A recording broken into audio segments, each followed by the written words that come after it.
Hi guys, this is lesson 5.2, perimeters and areas of similar figures. This lesson will explain the pattern that we were observing in the activity we did. So here's where we're going to start, talking about perimeters of similar figures.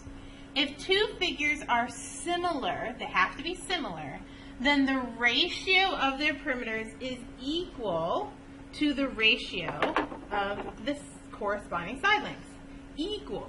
That's the key word, equal. So in the 6th grade we talked about ratios, and I don't want you to get confused by the word. A ratio is just a fraction that compares two numbers. And so if we're talking about the perimeter of triangle ABC and the perimeter of triangle DEF, that is a ratio. It's two numbers on top of each other that are what's a good word? Comparing two things, and it's made into a fraction. So the ratio of the perimeters, perimeter on the top, perimeter on the bottom, is equal to the ratio of corresponding side lengths. So the ratio of the sides is equal to the ratio of the perimeter. So let's see what happens. We have to find the ratio of the perimeters of the similar figures. So based on what we just learned, ratio of the sides is equal to the ratio of the perimeters. So it says here red to blue. So when we're doing a ratio, it has to be in order that they tell you. So since it's red to blue, we have to do 4/6. And when you finally give the answer of the ratio, it has to be in simplest form. So 4/6 is the same thing as 2/3. So our ratio of our side lengths is 2/3. But based on what we just learned, the ratio of the sides is equal to the ratio of the perimeters. So all it is 2/3. The ratio of the perimeters is 2/3 because it's equal to the ratio of the sides. That's it. That's all. It's the exact same thing. So once you take your sides and you make them into a fraction and simplify it, your answer for the ratio of the perimeter is 2/3. Your turn. Go ahead and do number 1 and 2 on the worksheet, but just find the ratio of the perimeters. 1 and 2 tell you to find perimeter and area. Just find the perimeter. All right. Hopefully it wasn't too hard. Keep in mind it says shaded to non-shaded, which means you have to do 8/3. Put it in simplest form, but it already is. So 8/3 equals the ratio of the perimeters. And that's it. So number 2, my slide disappeared. So if you look on your worksheet, it gives you the shaded is 6 and the non-shaded is 10. You simplify that to 3/5, and that is the ratio of the perimeters.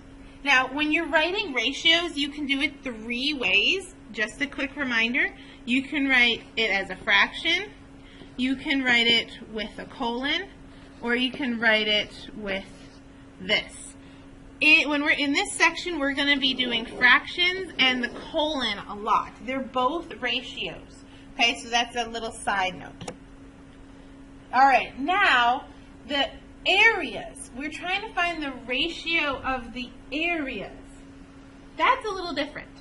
The ratio of the areas, so right here is a ratio of areas. When you take the area of one and you put it over the area of the next. That ratio is equal to the square of the ratio of their corresponding side lengths. So let me give it to you in a really simple sentence. The ratio of the area is equal to the ratio of the sides squared. So if you take the ratio of your sides and you square it, that is what is the ratio of the areas. So let's do an example. This time we're still finding a ratio, but it's of the areas. So it says red to blue. So we do 6/10. Go ahead and simplify it. That's fine. So then we have to square it. You can square it at this point, but it's going to make it easier if you simplify it before you square it. Now, for those that don't remember, squaring just means you multiply that number by itself. So it's the same thing as going 3 times 3 and 5 times 5. You just multiply it by itself. So it's 9 over 25. And that's your answer. The ratio of the areas is 9 over 25. So the book goes ahead and shows you that it's 6 over 10 squared. They simplify it and they square it. And that's the answer. The ratio of the areas is 9 over 25. Go ahead and now find the ratio of the areas for number 1 and 2. Alright, number 1, ratio of the areas. We still do 8 over 3, but now, because we're finding the ratio of the areas, we have to square it, which means we have to do 8 times 8, which is 64, and 3 times 3, which is 9, and that's it. You're done. You can also write it as 64 colon 9 or 64 to 9. All of those are ratios. Number 2, this is actually the same numbers we did on the example. You take your ratio of your sides and you square it, but we can simplify the inside, and we get 9 over 25. That can't be simplified anymore, so that's your answer. You can also write 9 colon 25 or 9 to 25. Keep in mind, order is important, so the 9 comes first and then the 25. All right, now let's do some real-world application. You place a picture on a page of a photo album. The page and the picture are similar rectangles. So keep in mind there are 2 rectangles here. One is right here. That's 1. And the other one is right here. That's 2. Those are 2 different rectangles. They're just on top of each other. And it tells us they're similar. How many times greater is the area of the page than the area of the picture? So we're talking about area. They tell us the order. It's page, then picture. And all we have to find is the ratio. Because if we find the ratio, that will tell us how much bigger it is. So find the ratio of the areas. Page to picture. Order is important. So all you have to do is we take the page, which is 8, and we put over the picture, which is 6. And remember, ratio of area means we have to square it. Simplify it to 4 over 3. 4 times 4 is 16. 3 times 3 is 9. So the area of the page is 16 over 9 times greater than the area of the picture. Now, if you wanted to estimate, this is actually about 1.7 or 1.7 repeating, which is about 2. So if you wanted to just say it's about, the area of the page is about 2 times bigger. However, this did not say estimate, so we have to give the exact amount, and fractions are exact amounts. Decimals aren't very exact at all because they tend to be rounded. Okay? So, next one, B. We're looking at the question on B. The area of the picture is 45 square inches. What is the area of the page? Now, you can use your ratio to find the actual number, but I don't really like the way the book does it, so let me explain it in a way I think you'll understand. If you get 16 over 9 for your ratio, keep in mind the order that you did it. Remember we did page to picture. So now your ratio will actually equal the difference between your areas. It tells us that the picture is 45 square inches. And then we put the picture on the bottom before. So if we put 45 on the bottom here, we can just put X for the page. That's what we're trying to find. What is the area of the page? And now, look at that. It's a proportion. Just do cross products. 16 times 45 is 720. And then we can do equals 9x. divide by 9, and you get 80. The area of the page is 80 square inches. But this is how the book does it, right here. They just multiply the picture by the ratio.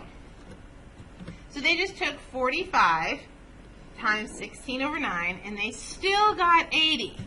So you still get the same thing. Please don't forget your units, square inches.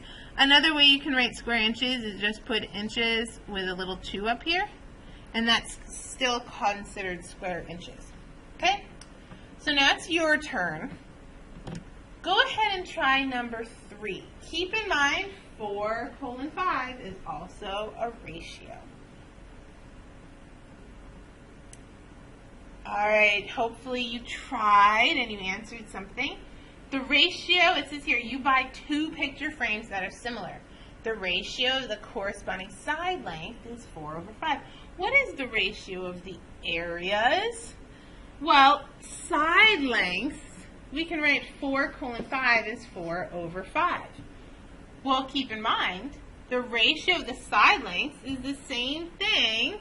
If we square it, now it becomes the ratio of the area. So it's 16/25. And that's the answer. 16/25 is the ratio of the area. Go ahead and do number 4. This one's tricky, so just try your best. Alright, number 4. Rectangle A is similar, this is the key word, similar to rectangle B.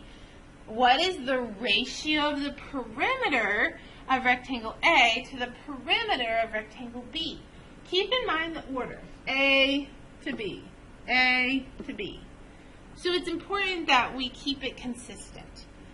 So we're trying to find what is the ratio of the perimeters. Ratio of perimeter A over, perimeter A over perimeter B will give us the ratio of the perimeters. But we don't know their perimeters, we know their areas. But if we square the perimeter A over perimeter B, that will actually give us the ratio of the area. The ratio of the area is just the area of A over the area of B. So this is going to equal area of A over area of B. So now you actually have to think backwards. What number, let me change my color, what number squared will give you 81? What number times itself will be 81? And if you think really hard, it's 9. What number times itself will give you 16? It's 4.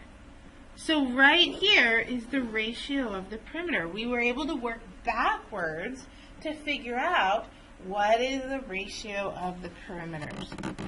All right, that's it for today. Go ahead, finish your worksheet if you haven't already, and I will see you tomorrow.